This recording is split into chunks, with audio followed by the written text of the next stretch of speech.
तुमचं वय जर 25 ते 30च्या आसपास असेल ना, तर एक गोष्ट लक्षात ठेवा, हे फक्त कमवण्याचं वय नाहीये, स्वतःच्या आरोग्याची गुंतवणूक करण्याचं वय आहे.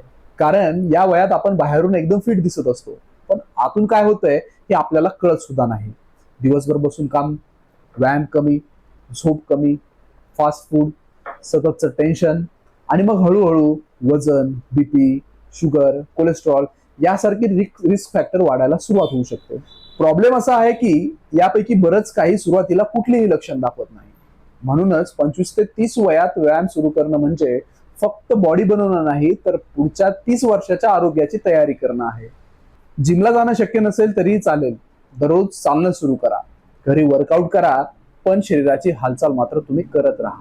कारण आज तुम्ही केलेला 30 मिनिटाचा व्यायाम उद्या तुमच्या शरीराला खूप मोठी किंमत वाचू शकतो.